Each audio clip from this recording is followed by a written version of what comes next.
El hombre es mente. La palabra hombre viene de la raíz sánscrita que significa mente. Si comprendes cómo trabaja la mente, entenderás la realidad del hombre y su posibilidad también. Si comprendes el mecanismo interno de la mente, entenderás el pasado del hombre, el presente y el futuro. El hombre en sí, no es un ser, sino un pasaje. En sí mismo el hombre no es un ser, porque continuamente se está transformando. No hay descanso siendo un hombre. El descanso está por debajo del hombre o por encima de él. Por debajo está la naturaleza, por encima está Dios. El hombre se encuentra justo en medio, es un enlace, una escalera. No se puede descansar sobre una escalera, no se puede estar sobre una escalera. La escalera no puede ser tu morada. El hombre tiene que ser sobrepasado, tiene que ser trascendido. El hombre es un viaje entre sus dos infinidades. Una infinidad es su naturaleza. La otra infinidad es su Dios oculto. El hombre está justo entre las dos, es un transbordador. Utilízalo, pero no te quedes confinado en él. Utilízalo, pero no te definas por él. Recuerda siempre que tienes que ir más allá. Todo el mensaje de Jesús consiste en cómo ir más allá del hombre. Por eso dice una y otra vez: soy el Hijo del Hombre y el Hijo de Dios. Él continúa insistiendo en esta contradicción, porque quiere dejar claro que el hombre es las dos cosas. Por un lado es parte de la naturaleza, por otro lado es parte de Dios. Este es el significado de la palabra hijo. Hijo significa una parte del Padre. Y puesto que el hombre pertenece a estas dos realidades separadas, tiene lugar la ansiedad, la tensión, el constante conflicto del hombre, porque las dos naturalezas están en continua lucha. De ahí, como hombre, no existe la posibilidad de paz. O bien tienes que volverte completamente inconsciente, como el alcohólico que de tanto beber llega a perder la consciencia y entonces tiene paz. O tienes que ser tan consciente, que todos los escondrijos y rincones de tu ser se llenen de luz, te transformas en un Buda o en un Cristo, entonces existe la paz. O bien caes por debajo del hombre, o vas más allá de él. No sigas aferrándote al hombre, porque estarás aferrándote a una enfermedad. Eso es exactamente lo que el hombre es. Una enfermedad, una tensión constante, ser o no ser, ser esto o ser aquello, una lucha constante entre el alma y el cuerpo, lo inferior y lo superior, inconsciencia y consciencia. Es de inmensa ayuda a entender que el hombre es un conflicto constante, una tensión constante, porque entonces dejas de aferrarte al hombre como tal. Por el contrario, mejor empiezas a pensar cómo ir más allá, cómo trascender, cómo superarse. Friedrich Nietzsche tenía razón al decir que el hombre es el único animal que intenta superarse a sí mismo, el único animal que puede superarse a sí mismo. Es el mayor milagro del mundo superarse uno mismo. Pero esto ha ocurrido. Le ha ocurrido a Cristo, a Buda, a Krishna. Puede ocurrirte a ti. Tú eres una gran promesa, un proyecto, una aventura. Pero no empieces a pensar como si ya lo hubieras conseguido. Entonces estarás aferrándote a algún lugar entre medias, y una parte de ti tirará hacia un lado y la otra parte hacia el otro, y te harás pedazos. Y permanecerás en la angustia, y tu existencia no será más que una pesadilla interminable. Antes de adentrarnos en los sutras, unas cuantas cosas sobre la mente, porque el hombre es mente. Podemos llamar premente al primer estado mental. Existe en los niños pequeños, bien al principio. De ahí la belleza de los niños, su inocencia y su gracia, porque esa ansiedad a la que llamamos hombre, no se ha desarrollado aún. El niño está en paz. El niño todavía no es un viajero, aún no ha dejado su casa para buscar otro hogar. El peregrinaje no ha empezado todavía. El niño descansa perfectamente en paz, y feliz, de ser lo que quiera que sea. Por eso la ansiedad no se refleja en sus ojos, y está envuelto por una cierta gracia. Pero esta gracia se va a perder. Esta gracia no puede quedarse para siempre, porque es inconsciente, porque no se ha ganado, porque es un don natural y el niño es completamente ajeno a ella. No puede sujetarse a ella. ¿Cómo puedes sujetarte de algo de lo que no eres consciente? Tienes que perderlo. La única forma de ganarlo es perderlo. El niño tendrá que corromperse, pervertirse. El niño tendrá que introducirse en la astucia de la mente, y entonces comprenderá que ha perdido algo, algo de inmenso valor. Pero uno solo puede saberlo cuando lo ha perdido. No hay otra forma de saberlo. Entonces empieza la búsqueda. La religión no es otra cosa que la búsqueda de la infancia perdida. Todos llevamos su memoria, muy viva, en algún lugar muy profundo. Tal vez no sea muy consciente, pero funciona como sustrato inconsciente de algo que se ha perdido, de algo que se ha olvidado, de algo que estaba allí, y ya no está. Algo se ha perdido, y uno empieza a buscarlo. El primer estado es el de premente. No existe la responsabilidad, porque el niño no conoce de deberes, no sabe nada de valores, de virtudes. El niño no sabe nada de santidad, por tanto, tampoco se da cuenta del pecado. Existe antes de la desviación, existe antes de que los caminos del pecado y la santidad se bifurquen, se separen. Está en un tipo de unidad primitiva. Esto no puede durar mucho, tiene que desaparecer, pero aún no lo ha hecho. Este es el estado del niño de aproximadamente 3 años de edad. Entre los 3 y los 4 años, el niño pierde su inocencia, pierde su virginidad, su naturaleza, y se convierte en parte del mundo civilizado y se hace realmente un hombre. Esta premente es instintiva. Es muy inteligente, pero no es una inteligencia intelectual, es puramente instintiva. El comportamiento del niño es muy inteligente, pero no es intelectual. La inteligencia que muestra el niño es natural, no la ha aprendido. Es parte de la sabiduría de su cuerpo, es heredada. El niño no tiene idea de lo bueno y lo malo, por eso nunca está en conflicto. Sus deseos son puros. Lo que desea, lo desea apasionadamente, totalmente. En su mente no surge ningún problema de si es un deseo correcto o equivocado. Cuando está en un determinado estado de ánimo, lo está totalmente, pero sus ánimos son momentáneos. No tiene identidad, es impredecible. En un momento es amoroso, y en el momento siguiente se enfada. Y no puedes decirle eres contradictorio. Es muy inconsistente porque siempre es sincero con el momento, no es que haga las cosas conscientemente, es solo algo natural. La inocencia está presente, pero no es muy profunda. Existe la inocencia, pero no es meditativa, está hueca, es momentánea, temporal, provisional. El niño se parece más a un animal que a un hombre. El niño es el enlace entre el hombre y el animal. El niño pasa a través de todas las etapas que el hombre ha pasado a lo largo de los tiempos. Los científicos dicen que durante los 9 meses que el niño permanece en el vientre materno, atraviesa los millones de años de evolución. Comienza como un pez, y así empezó la vida en la Tierra. Y, poco a poco, va creciendo. Durante días pasa a través de miles, millones de años. En 9 meses atraviesa toda la evolución. Pero aún después de nacer, el niño todavía no es un hombre, al menos no está civilizado.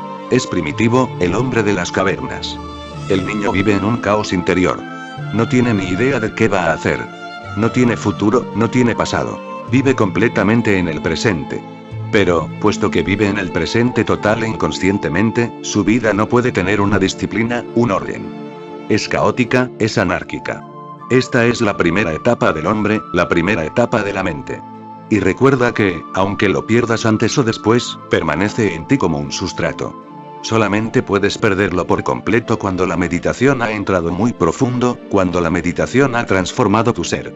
De lo contrario permanece allí, y puedes caer en ello en cualquier momento. En caso de estrés, de tirantez, puedes volver a ser infantil. Por ejemplo, tu casa se quema, y empiezas a llorar como un niño. No eres un hombre que normalmente llore, y tal vez nadie te haya visto llorar nunca. Pero cuando tu casa se incendia, de pronto olvidas que eres un adulto. Te vuelves como un niño pequeño, empiezas a llorar, y las lágrimas invaden tus ojos, y estás completamente perdido, desconsolado. ¿Qué ha ocurrido? La premente se ha apoderado de ti. Siempre ha estado allí. Has desarrollado una segunda capa sobre ella, tapándola, pero permanecía allí en la profundidad. Cuando la segunda capa no puede funcionar, en la gran desesperación vuelves a caer en la primera capa. Esto ocurre cada día. Cuando estás enfadado te vuelves más infantil, también lo eres más cuando estás enamorado. Escucha la conversación entre dos enamorados, encontrarás que es muy infantil. Recuerda tus propias memorias cuando te enamoraste por primera vez, cómo te comportaste, lo que le decías a tu amado amante, y lo encontrarás infantil. O recuerda cuando alguien te provoca, y te enfadas, empiezas a hacer cosas ilógicas, no inteligentes, indisciplinadas, caóticas. Más tarde te arrepientes de ello, porque después, cuando vuelve la segunda capa, esta segunda capa se arrepiente de la primera. Cuando vuelve la mente civilizada, cuando vuelve a imponerse otra vez, se arrepiente. Dice, no estuvo bien por mi parte. No estuvo bien hacerlo. La primera capa nunca desaparece por completo excepto que te conviertas en un Cristo o un Buda. Allí permanece. Obsérvalo. La primera capa es muy caótica. La segunda es colectiva. A la segunda capa yo la llamo la mente colectiva. Ahora el grupo, la familia, la sociedad, la nación se vuelven más importantes que tú mismo. El niño está muy orientado hacia sí mismo, solo piensa en él. No le importa nada más, es completamente egoísta. La segunda mente empieza a pensar en los demás, a sacrificar sus propios intereses, se vuelve más colectiva, más parte de la sociedad, empieza a ser civilizada. Civilización significa formar parte de una sociedad, formar parte entre mucha gente. Ser responsable, no vivir una existencia egoísta. Civilización significa sacrificarse uno mismo por los demás. Esta segunda mente es muy duradera. Excepto en raras ocasiones, la primera mente antes o después desaparece. En algunos imbéciles, idiotas, en ellos la primera capa nunca desaparece, sigue predominando. Ellos nunca aprenden cómo ser sociales, siguen siendo primitivos. De otro modo, normalmente la segunda capa evoluciona y la escolaridad, la educación familiar, los profesores, la sociedad, las experiencias, la observación. El niño empieza a aprender que no es una isla, sino un miembro de un organismo, sociedad, iglesia, nación. Esta mente segunda, colectiva, tiene una determinada identidad. La primera mente no conoce ninguna identidad. Si le preguntas a un niño quién eres, no puede contestar. No conoce la respuesta y quién es. Pero un adulto puede decir, sí, soy católico, soy comunista, soy hindú, soy indio, soy alemán, soy italiano.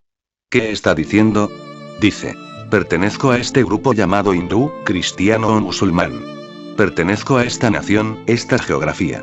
India, Alemania, Italia.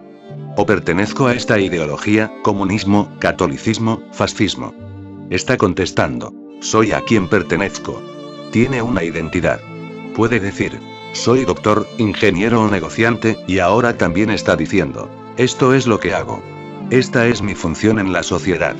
Cuando le preguntas a alguien, ¿quién eres?, y contesta mostrándote dónde pertenece, a quién pertenece, cuál es su función en esta sociedad. Esto no tiene mucho que ver con el conocimiento de uno mismo. Si esto es el autoconocimiento, entonces todo el mundo sabe quién es. Sin embargo, para fines utilitarios es suficiente, y mucha gente se detiene ahí. Si te paras ahí, nunca sabrás quién eres. Habrás tomado una identidad falsa. Solo unas cuantas etiquetas y piensas, este soy yo. Este no eres tú. Tú existes en un plano muy superior, o en una profundidad mucho mayor. Estas etiquetas que reúnes acerca de ti mismo, son buenas para funcionar en la sociedad, como uno de sus miembros, pero no muestran nada de tu realidad.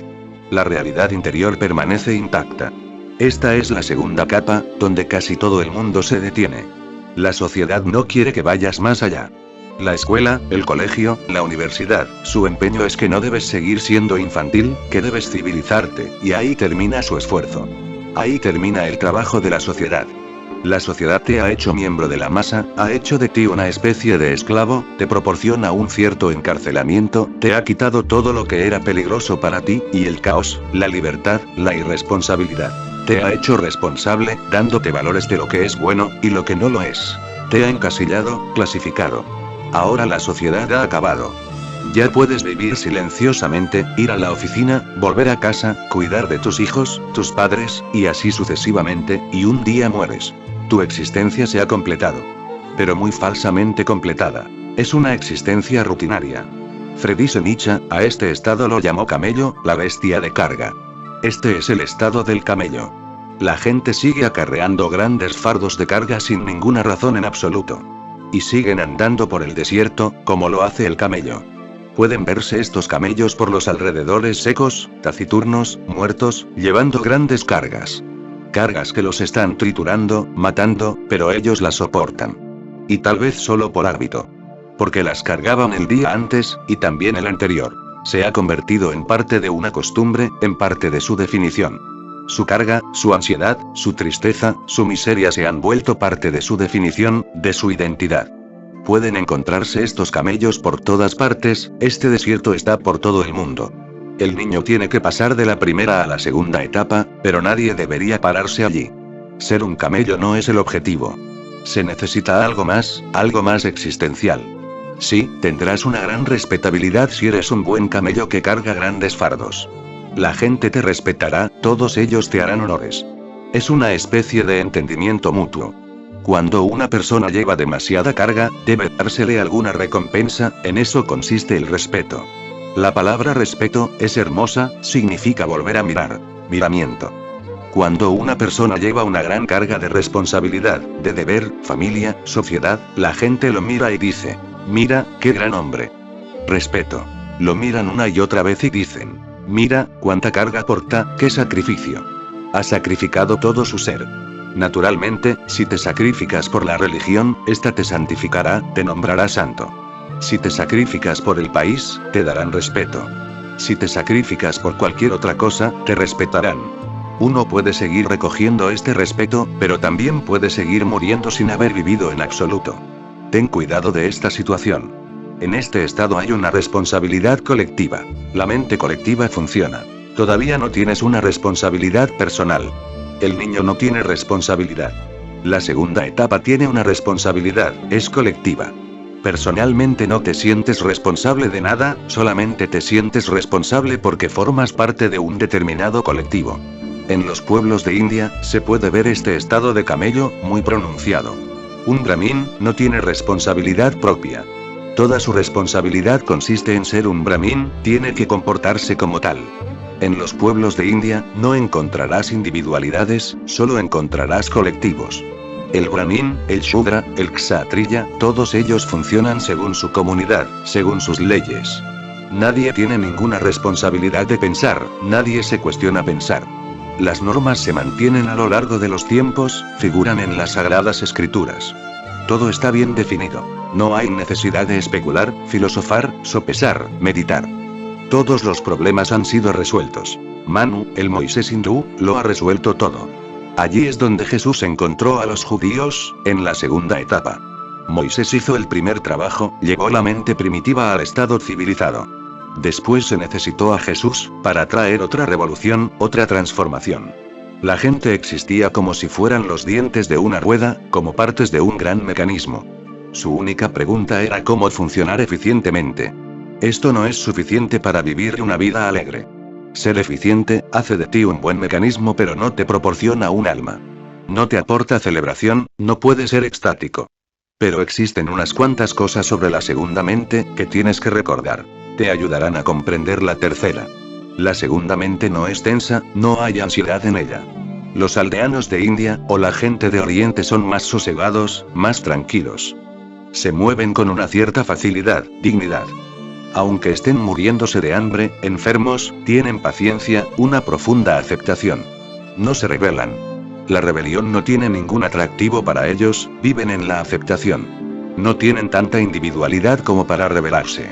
Los hindúes se sienten muy bien con esto, piensan que América se ha vuelto loca. Piensan somos afortunados.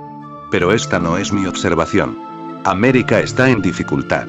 América tiene una gran angustia, sin embargo, esa angustia es más sublime que lo que en India se conoce como paz. Esa angustia puede ser más creativa, puede traer al mundo un estado de mente y de conciencia, más elevado que esta paz al estilo de las vacas. Esta paz no es muy creativa. Sí, de alguna manera está bien. Uno puede vivir su vida sin demasiada angustia. Pero esa vida no aportará nada. Únicamente pacifismo y más pacifismo, pero una paz que nunca es creativa de algo externo o creativa de algo interno. Esa paz parece ser muy impotente. En esta segunda etapa, están presentes la paz, la obediencia, y la paciencia, y existe el sentimiento de pertenecer a la comunidad, a la iglesia. Nadie se siente solo. En América la gente está muy sola. Aunque estén entre una multitud están solos. En India, aunque estén solos, no lo están. Saben que pertenecen, saben que en algún lugar tienen una función, saben que son necesarios. Saben que no tienen que elegir, todo ha sido elegido de antemano. Un brahmin nace brahmin. Será respetado por la sociedad, se convertirá en sacerdote. No tendrá que trabajar para ello, ya está decidido por el destino, por Dios. Cuando no tienes que decidir, por naturaleza no sientes ansiedad alguna. Decidir conduce a la ansiedad. Cuando tienes que decidir, ahí está el problema. ¿Qué camino tomar? Hay miles de caminos y muchísimas alternativas. Y elige temblando, porque quién sabe si estás eligiendo bien o mal. La única forma de saberlo es eligiendo. Pero entonces será demasiado tarde. Si después de 10 años te das cuenta de que elegiste mal, será demasiado difícil volver atrás y elegir otra vez, porque para entonces esos 10 años se habrán ido por el desagüe. Hay una especie de agrupamiento, de pertenecer a algo, en el segundo estado de la mente. No se necesita elegir, todo ha sido elegido ya, decidido. Existe una especie de fatalismo. Todo lo que pase tiene que ser aceptado porque no puede ser de otra manera. Si no puede ser de otra manera, ¿por qué preocuparse entonces? Por eso en India, hay menos depresiones psicológicas que en América. Pero recuerda, no es un estado bueno. No estoy diciendo que una crisis psicológica sea algo bueno, ni tampoco que tener tensión o ansiedad sea algo valioso. Lo que digo es que no tener ni ansiedad ni tensión tampoco es un logro. Este estado, el segundo estado, es una especie de patriarcado. La figura del padre sigue siendo muy importante. Se supone que Dios es el padre. Hay una diferencia entre la madre y el padre. El padre es muy exigente, la madre no lo es. El amor de la madre es incondicional, el del padre es condicional. El padre dice, haz esto, y te querré. Si no haces esto, no te querré. También el padre puede enfadarse mucho. Este estado es el del patriarcado, el padre sigue siendo importante, la madre no. No se conoce el amor incondicional. La sociedad te aprecia, te respeta si la sigues. Si te desvías un poco, la sociedad te retira todo el respeto, y está preparada para destruirte. El Dios judío dice, soy un Dios muy celoso. Si vas en mi contra, te destruiré. Y eso es lo que el Estado dice, el gobierno dice, los sacerdotes, el Papa. Todos ellos son muy celosos, muy dominantes. Este Estado es muy represivo. No permite a nadie tener su propia opinión, ni tampoco su propio ser. Es represivo. No permite tener impulsos propios. Es dictatorial. Enseña a decir sí, no acepta un no, por respuesta. El sí es impuesto violentamente, agresivamente. Desde luego este sí, no es de mucho valor, porque si no puedes decir no, el sí será impotente. Sin embargo, este es el sí, que existe por todas partes. La gente cree en Dios. Porque eso es lo que les han dicho que hagan. La gente va a la iglesia porque eso es lo que les han dicho que tienen que hacer. La gente sigue haciendo las cosas de manera formal, ritual. Jesús llamó hipócritas a esta gente. Antes de adentrarnos en los sutras, y para que queden suficientemente claros, sería conveniente haber comprendido estas cosas. Este estado de la mente solo está pintado por el exterior, el interior permanece intacto, sin evolucionar. Una especie de teísmo, la gente cree en Dios.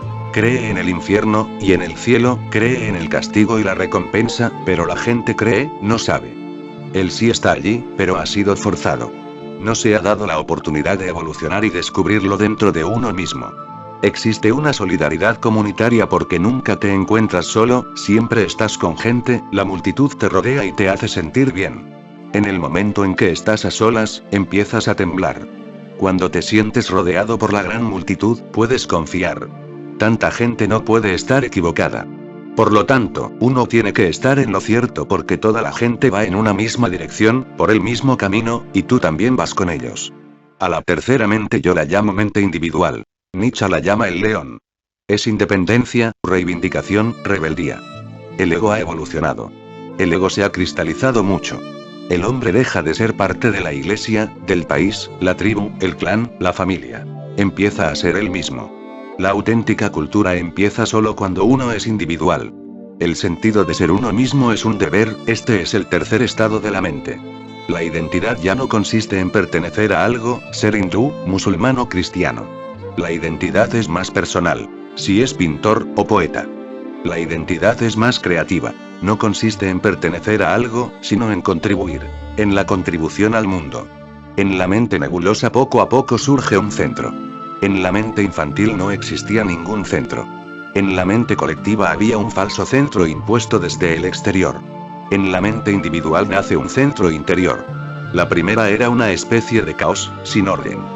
La segunda un patriarcado, un orden impuesto por el padre, por la sociedad exigente y la figura del padre. La tercera es un tipo de fraternidad, surge la hermandad. No perteneces a ninguna masa, nadie puede imponerte nada, y tú tampoco quieres imponerle nada a nadie. Respetas la libertad de otros tanto como respetas la tuya. Todos sois hermanos. En la primera, la pregunta básica era, ¿quién es la figura del padre? En la segunda, la pregunta no es quién es la figura del padre. No existe ninguna, Dios está muerto. Esta es la situación en la que Nietzsche declara que Dios está muerto. Dios, como padre, está muerto. Es también la situación en la que Buda y Mahavira dicen que no hay Dios. Patanjali dice que Dios no es más que una hipótesis, necesaria en ciertas etapas e innecesaria después. Nace la responsabilidad, una responsabilidad muy personal. Comienzas a sentirte responsable de cada uno de tus actos, ahora ya conoces lo que está bien y lo que está mal. No porque alguien te diga esto está bien, sino porque tú sientes que lo está, tú sientes lo que es bueno. Será necesario tener una mayor comprensión, una mayor consciencia. La alegría será mayor porque estarás más cristalizado, pero también será mayor la ansiedad porque ahora, si algo va mal, tú también vas mal. Tú eres el único responsable de cada paso que des. No puedes fijarte en la figura del padre, no puedes poner tu responsabilidad en nadie. No hay destino, no hay padre, estás solo en el camino con miles de alternativas y tienes que elegir. Cada elección será decisiva, porque no se puede volver atrás en el tiempo. Surge una tremenda ansiedad. Es aquí donde la gente empieza a tener depresiones. Esta etapa es más elevada que la segunda, Occidente está en una etapa más elevada que lo que se conoce como Oriente. Pero desde luego, existen problemas. Esos problemas pueden y deben resolverse en lugar de volver sigilosamente hacia un estado de mente inferior. Existe libertad, por lo tanto, existe tensión. Existe pensamiento, concentración, y nace la filosofía abstracta. Y el no se vuelve muy importante. La duda pasa a ser muy significativa. En la mente colectiva, la fe era la norma. En la mente individual la norma es la duda. El no se vuelve muy básico porque la rebeldía no puede existir sin el no, y el ego no puede desarrollarse y madurar sin el no. Hay que decir no a 1001 cosas, para poder decir sí, a las cosas que quieres. Ahora el sí, es significativo. Porque cabe la posibilidad de decir no. Ahora el sí, tiene potencia, poder. La persona que siempre dice sí, su sí, no tiene gran valor. Pero quien dice no, 99 veces, y dice sí una vez, lo quiere decir realmente. Tiene una autenticidad. Es una crisis muy creativa porque si la superas, será creativa. Si sucumbes a ella, no caerás en la segunda mente, caerás en la primera. Esto ha de ser entendido. Si sucumbes en la tercera, la mente individual, inmediatamente caerás en la locura, porque ya no es posible volver a la segunda. Has aprendido a decir no, has aprendido a ser rebelde, has saboreado la libertad, ya no puedes volver a caer en la segunda. Esa puerta ya no existe para ti. Si sucumbes a la tercera, caerás a la primera, te volverás loco. Eso es exactamente lo que le sucedió a Friedrich Nietzsche. Era un león, pero el león se volvió loco, rugiendo, rugiendo y rugiendo, y no pudo encontrar el camino más allá de la tercera mente. Cuando alguien cae desde la tercera mente, cae a la primera. Esto ha de ser recordado. Ya no puede volver a la segunda, esta etapa ha terminado para siempre. Una vez que el no se ha hecho muy consciente, uno no puede volver a la fe. Quien ha dudado, quien ha aprendido a dudar, no puede volver a la fe, es imposible. Ahora la fe será simple astucia y decepción, y uno no puede decepcionarse a sí mismo. Una vez te vuelves ateo, el teísmo ordinario ya no sirve. Entonces tendrás que encontrar a alguien como yo. El teísmo común ya no sirve, ya ha sido más allá de él. Friedrich Nietzsche necesitó un hombre como Buda.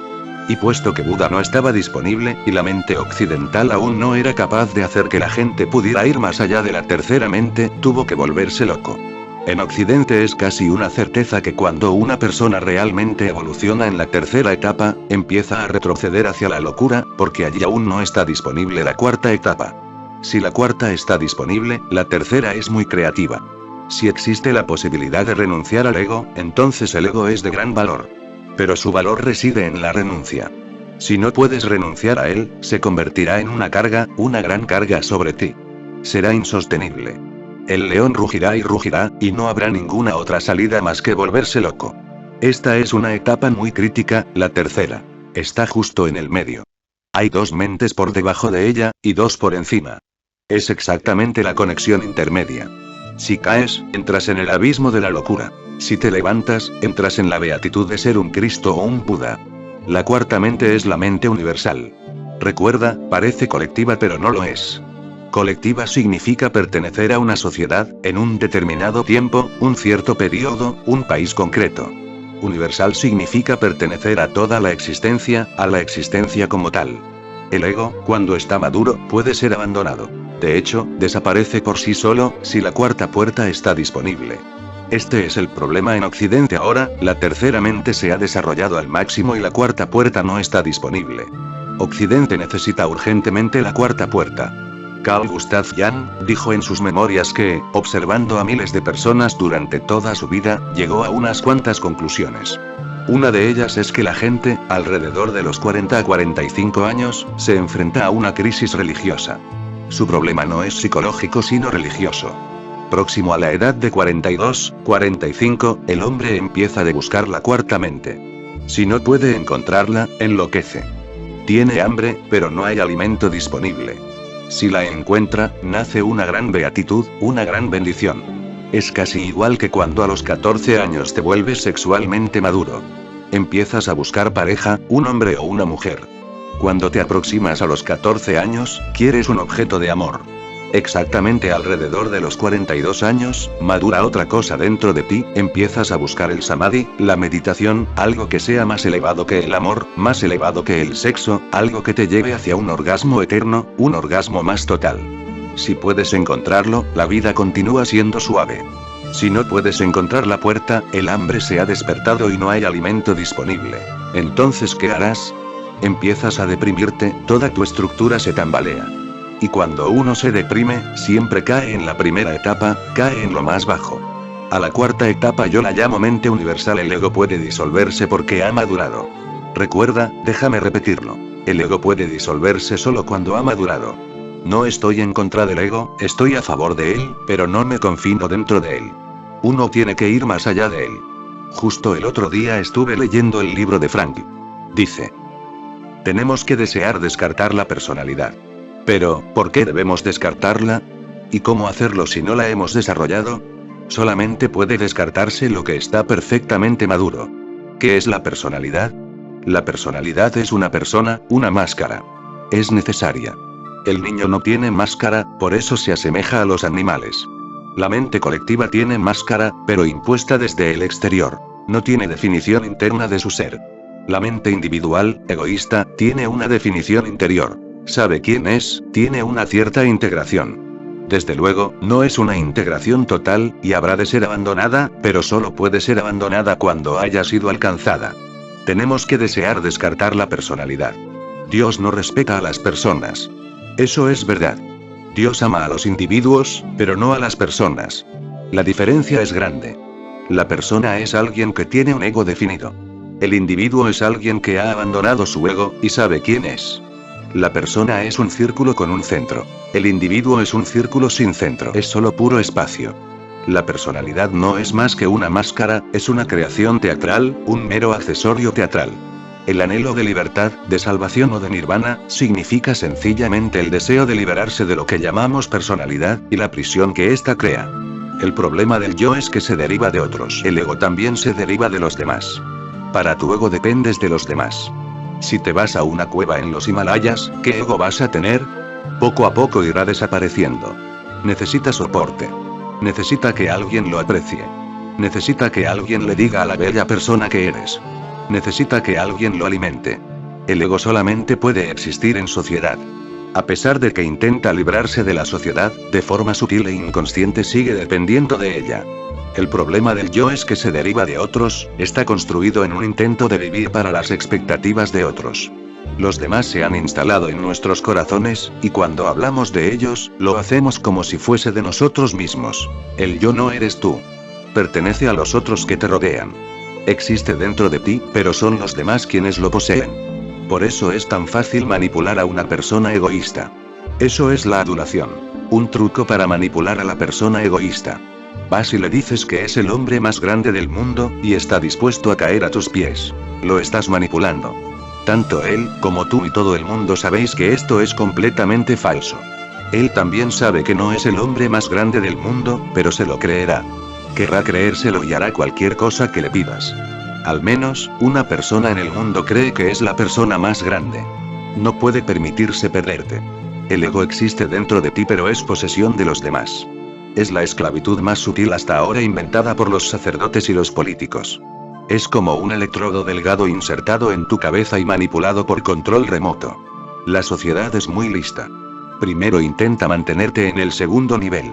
Si vas más allá, entonces empieza a manipularte mediante halagos.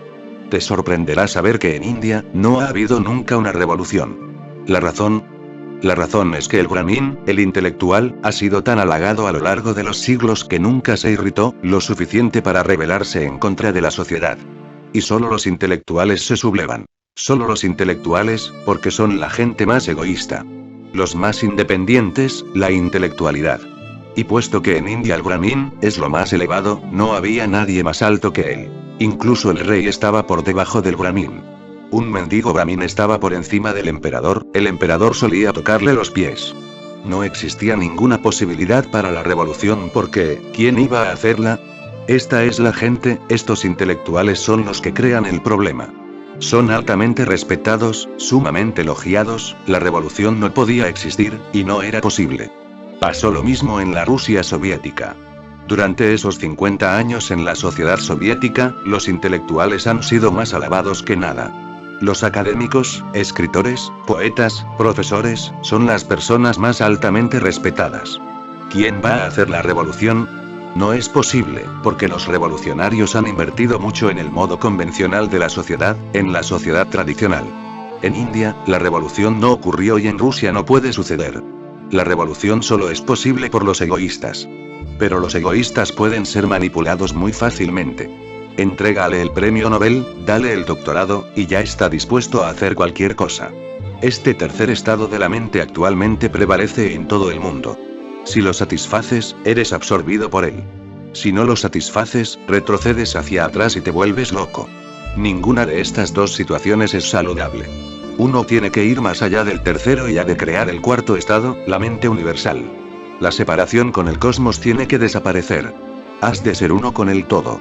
De hecho, eres uno, solo que no te lo crees. Hay que disolver esa barrera del pensamiento. Es entonces cuando se produce la relajación, la paz, la no violencia. En India decimos, Satyam, Shivam, Sundaram. Entonces hay verdad, hay bien y hay belleza. Con la mente universal florecen estas tres cosas. Satyam verdad, Shivam bien, Sundaram belleza. Con la mente universal estas tres flores se abren y se produce una gran alegría. Tú has desaparecido y toda la energía relativa al ego es liberada. Esta energía se convierte en belleza, bien, verdad. Este es el estado de matriarcado. La mente colectiva es patriarcado. La mente individual es fraternidad, y la mente universal es matriarcado. El amor materno no exige, y así es el amor del universo hacia ti. No te pide nada, es incondicional, simplemente se derrama sobre ti. Puedes tomarlo o no, pero se vierte sobre ti. Si tienes ego, las puertas están cerradas, y no lo aceptas. Si el ego ha desaparecido, el amor del universo sigue volcándose sobre ti, sigue nutriéndote, realizándote. El primer estado era caótico, el segundo intelectual, el tercero inteligente, y el cuarto es emocional. Es un estado de amor, del corazón. Con el tercero, el intelecto llega a su cima. Con el cuarto, el amor empieza a fluir. Este estado puede llamarse Dios como madre. Cuando Dios como padre ha muerto, Dios como madre tiene que surgir. Es un estado de religión más elevado. Cuando lo importante es el padre, la religión es más institucional, más formal. Porque así también lo es el padre. La madre es más natural, más biológica, más intrínseca. El padre es externo, la madre es interna. La mente universal introduce el matriarcado. La madre es más importante. Dios deja de ser masculino y pasa a ser femenino. Se piensa sobre la vida basados en el amor, no en la lógica. El poeta Schiller lo llamó el beso universal.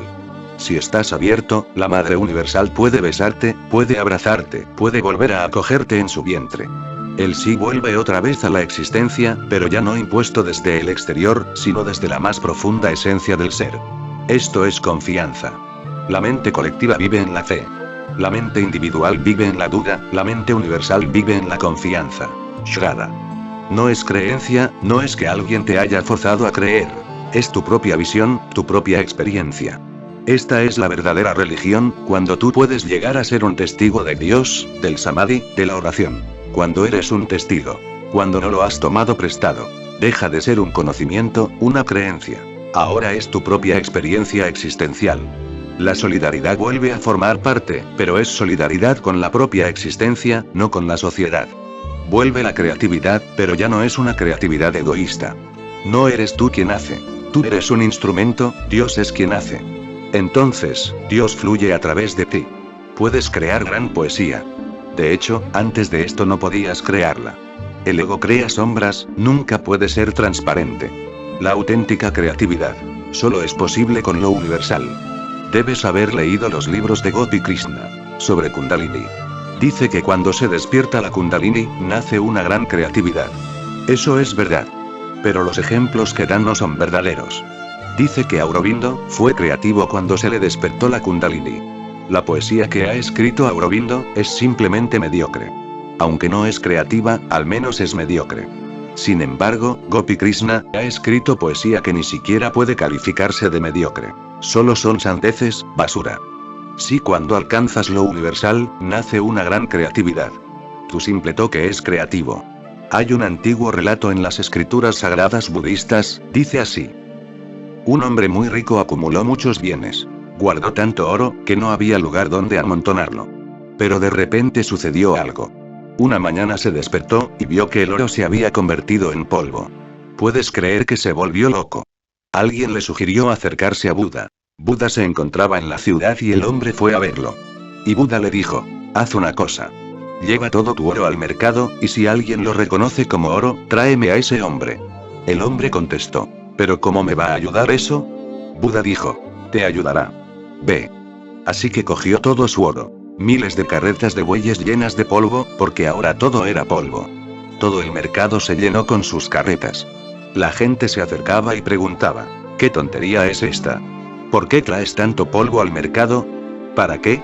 El hombre se mantuvo en silencio. Entonces llegó una mujer. Se llamaba Kisa Gautami. Le dijo al hombre, ¿tanto oro? ¿De dónde has sacado tanto oro? Él preguntó a la mujer, ¿puedes ver oro aquí? Ella dijo, oh sí. Estas carretas están llenas de oro. Sujetó a la mujer, y le preguntó cuál era su secreto. ¿Cómo puedes verlo? Porque nadie, ni siquiera yo puedo ver que haya nada de oro. Todo es polvo. Llevó a la mujer junto a Buda, y este dijo, has encontrado a la mujer correcta, ella te enseñará el arte, es solo una cuestión de ver. El mundo es como lo ves. Puede ser el infierno o puede ser el cielo. El oro puede ser polvo y el polvo puede ser oro.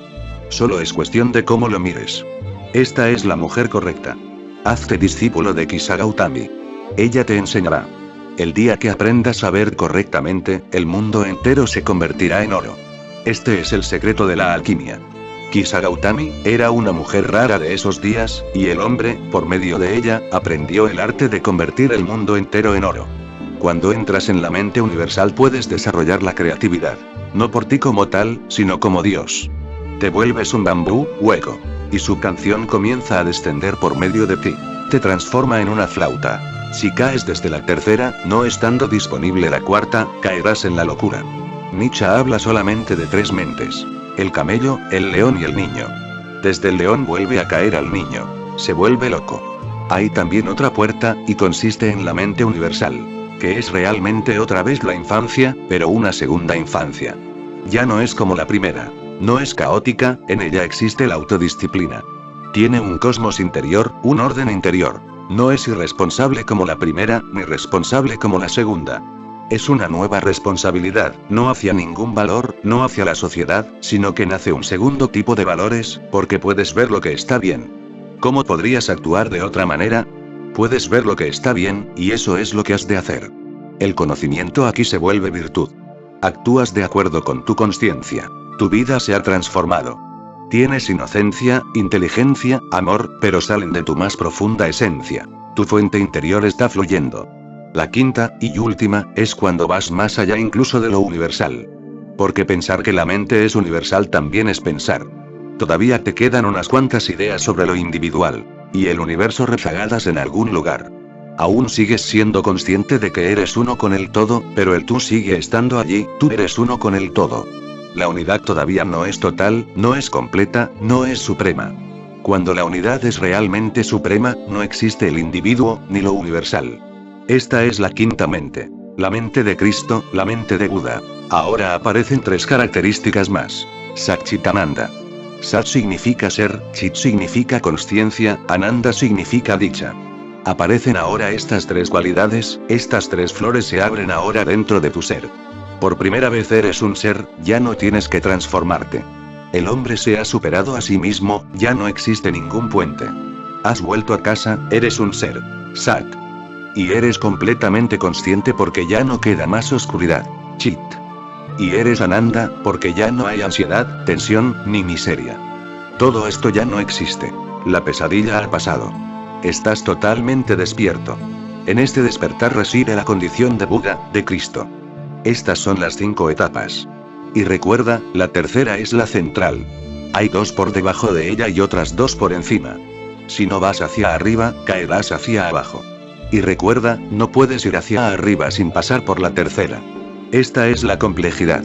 Si intentas evitar la tercera, permanecerás estancado en la segunda, y puede que pienses que es la universal. No lo es, simplemente es la colectiva. Si tratas de evitar la tercera, hasta puedes quedarte en la primera, lo cual es idiota. A veces los idiotas se asemejan a los santos. En hindi tenemos 2 palabras que provienen de la misma raíz para esas 2 etapas, la raíz es Bud. A la última etapa la llamamos Buda, y a la primera Budu, el estado de idiota. A veces los idiotas parecen santos, y tienen algunas similitudes, y otras veces los santos parecen idiotas. Pero están muy alejados. El punto más lejos de la existencia. Jesús a veces parece idiota. Y han existido muchos idiotas que se parecían a Jesús. La similitud es que ninguno de ellos tiene mente. El idiota está por debajo de la mente. Y Cristo está por encima, ambos están más allá de la mente. En esto se parecen, pero más allá de esto no se asimilan en nada. Recuerda que la primera no es el objetivo, es el comienzo. La segunda es muy cómoda. Pero no se trata de comodidad, sino de creatividad. La tercera es creativa pero muy incómoda. Muy ansiosa, muy tensa. Pero, ¿cuánto tiempo puede ser creativo? Existe demasiada tensión. Ha de perderse la tensión, y ahí llega a la cuarta. En la cuarta todo es silencio. Solo queda lo último del persistente ego, ese que siente que yo soy uno con el todo. Un discípulo de Rinzai se acercó al maestro y le dijo: ya soy uno con el todo. ¿Qué tengo que hacer ahora? El maestro se volvió hacia él diciendo: quítate esa idea de que eres uno con el todo. Deshazte de esa idea. Esa es la última barrera. Otro de los discípulos dijo a Rinzai: he alcanzado la nada. Y Rinzai contestó: abandona eso. Deja eso también. En la cuarta solo permanece una fina pared, casi transparente, que no puedes ver. Eso también has de abandonarlo. Entonces surge la quinta. Estos sutras de Jesús son aplicables a la quinta. Jesús dice: y cuando oras, no seáis como los hipócritas, que gustan de orar en las sinagogas, y en los ángulos de las plazas, bien plantados para ser vistos por los hombres. En verdad os digo que ya recibieron su paga. Jesús dice: no seas hipócrita. No ores solo para mostrar a los demás que estás rezando. Esto es una creación de la mente colectiva. Siempre mirando a los demás que piensan de ti. Estás pidiendo respetabilidad. Hipócrita es quien vive por respetabilidad. Hace todo lo que le proporciona respeto, no importa si quiere hacerlo o no. Puede incluso estar en contra de lo que hace. Puede querer hacer justo lo contrario, pero sigue cumpliendo con el deseo de la gente porque necesita su respeto. Jesús dice: y cuando oréis, no seáis como los hipócritas, al menos cuando reces, olvídate de la sociedad, de la mente colectiva. Al menos cuando reces, olvídate de las formalidades. Reza solo para Dios, para nadie más. En verdad os digo que ya recibieron su paga. Si rezas solo para mostrar a los demás que eres un gran orador, esa será tu recompensa. El respeto que obtengas será todo lo que consigas. Eso no tiene ningún valor. Tú, cuando ores, entra en tu habitación, cierra la puerta. Y ora a tu Padre que está en lo secreto. Jesús dice: reza en secreto, reza en privado. Reza fuera de la mente colectiva. Olvídate de la sociedad, de la iglesia y de la gente, olvídate de todo. Porque cuando te olvidas de todo, solo entonces puedes recordar a Dios, no de otra manera. En secreto, en privado, deja que tu oración sea. Y al orar, no charléis, como los gentiles, que creen que por hablar mucho van a ser escuchados. Y Jesús dice: no es cuestión de repetir una oración formal, lo auténtico es que sea del corazón. No lo que dices, sino lo que quieres expresar. No debe ser formal. Las cosas formales están muertas. Debe estar vivo, auténtico, latiendo. Debe enseñar tu corazón, y el momento en el que estás. Debe representarlo. Debe ser verdadero y real. Y no te preocupes, dice Jesús, no tienes que hablar mucho con Dios. La única manera de hablar con Él es en silencio. No seáis como ellos, porque vuestro Padre conoce vuestras necesidades antes que se lo pidáis. No hay ninguna necesidad de decir nada, bastará con inclinarse en silencio. Será suficiente estar completamente callado. El silencio es el lenguaje de la oración. Pero puede ser difícil entrar directamente en el silencio, porque lo único que conocemos es el lenguaje. Por eso, entonces, Jesús dice: vosotros orad así. Es muy difícil estar en silencio, completamente en silencio, así pues, empieza de esta manera. Recuerda, Jesús dice: así pues, habéis de orar, no dice exactamente así. Encuentra tu propia manera, crea tu propia oración. Al menos crea tu propia oración si es que no puedes crear ninguna otra cosa. Vosotros orad así: Padre nuestro que estás en los cielos, santificado sea tu nombre. Venga a nosotros tu reino. Hágase tu voluntad, así en la tierra como en el cielo. Danos el pan de cada día, y perdónanos nuestras ofensas, así como nosotros perdonamos a los que nos ofenden. Y no nos dejes caer en la tentación, mas líbranos del mal. Jesús dice: así pues, habéis de orar, solo está dando un ejemplo, no está dando una oración, recuérdalo, simplemente está diciendo de esta manera, solo para enseñarte. Después, tú creas tu propia oración. Todo consiste en que debes rendirte, que debes estar lleno de gratitud, de alabanzas, que debes estar dispuesto para recibir, abierto, escuchando. Que debes estar en silencio, en secreto, en privado. Tienes que verter tu amor a sus pies. Así pues, habéis de orar, descubre tu propia oración, crea tu propia oración. Haz que sea tuya. Una oración prestada es una oración falsa. No deis lo santo a los perros, ni echéis vuestras perlas delante de los puercos. No sea que las pisoteen, y revolviéndose, os destrocen. Jesús dice: no necesitas rezar en el mercado, no es necesario rezar solo para demostrar a los demás que estás orando. Eso no estará bien, será como dar cosas santas a los perros. Si rezas allí donde la gente no entiende de oración, serás malinterpretado. Ni echéis vuestras perlas delante de los puercos, no deberás tirar a los puercos estas perlas de tu corazón. No sea que las pisoteen y, revolviéndose, os destrocen. Pedid, y se os dará, simplemente pídele a Dios, dirige tu oración hacia Él, únicamente para Él. Pedid, y se os dará. Buscad, y hallaréis. Llamad, y se os abrirá. Dios siempre está dispuesto. No solo tú lo buscas a Él, Él también te busca a ti. Llamad, y se os abrirá. Él ha estado allí esperándote durante mucho tiempo. La búsqueda del hombre no está orientada en una sola dirección. Desde el otro lado también existe un gran deseo de encontrar. Este es el significado de este mensaje. Pedid, y se os dará, buscad, y hallaréis. Llamad, y se os abrirá. Porque quien pide recibe, quien busca halla. Y al que llama se le abre. Todo lo que queráis, que hagan con vosotros los hombres, hacedlo vosotros con ellos. Porque esto es la ley, y los profetas. Ora en secreto, la oración debe ser un diálogo entre tú y Dios. Y después tu comportamiento, Jesús ha completado el esquema completo para la vida religiosa. Con la gente, haz solo aquello que te gustaría que te hicieran a ti. Eso es todo. Este es el mensaje completo de la ley, y los profetas. Haz a los demás lo que te gustaría que te hicieran a ti. Esta deberá ser tu conducta. Y es suficiente preparación para orar. Y después, cierra las puertas, ve en secreto y ora a tu Dios.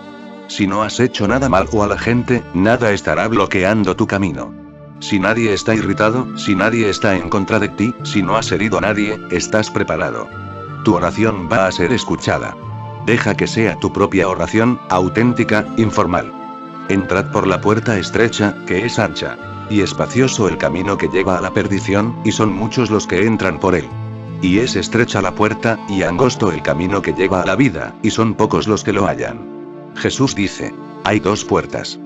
Una es la de la multitud, la mente colectiva. Y la otra es la de la mente universal. Las dos en cierta manera son similares. Ambas son puertas. Pero la diferencia es que es ancha la puerta y espacioso el camino que lleva a la perdición. Naturalmente, por donde va la gente, la puerta es ancha, y la senda es espaciosa. Por allí pasa la multitud. Pero la auténtica puerta es estrecha, solo tú puedes pasar por ella. Las dos son puertas, la colectiva y la universal se parecen. Pero en la colectiva tú eres solo parte de la masa, en la universal no. Antes de la universal has alcanzado una cierta libertad, ego, individualidad, autodefinición, y vas a solas. Y es estrecha la puerta y angosto el camino, que lleva a la vida, y son pocos los que lo hallan. Es necesario recordar esto. Solamente puedes llegar a Dios en absoluta soledad. Ni siquiera puedes ir con tu amigo, tu amado. Uno tiene que ir solo, la puerta es muy estrecha. No puedes dirigirte allí como hindú, no puedes llevarte a los hindúes contigo. Tampoco puedes ir como cristiano, no puedes ir como parte de la masa cristiana. Tienes que ir como individuo. Y para tener una individualidad, tendrás que desarrollar la tercera mente. Solo viniendo desde la tercera puedes entrar en la cuarta y lentamente, la quinta llega por sí sola. Crece. Se abre como un loto. Estas son las 5 etapas de la mente. Observa la primera, está en todo el mundo, la segunda también en el 99% de la gente, la tercera en muy pocos 3, 4, 5% como mucho, la cuarta ni siquiera en el 1%, y la quinta muy raras veces. Solamente una vez nace un Cristo o un Buda, su meta es la quinta. Mantén este objetivo en tu perspectiva y persíguelo, lentamente, despacio, desde la primera hacia la segunda, desde la segunda hacia la tercera, desde la tercera hacia la cuarta. El hombre es transformable. Con el surgimiento de la quinta mente, de la mente de Buda, la mente de Cristo, el hombre se transforma en ser. Deja de ser un hombre porque ya no es mente, es Dios. Solo esto puede satisfacer, autorrealizar. Nada más. Nunca te conformes con menos.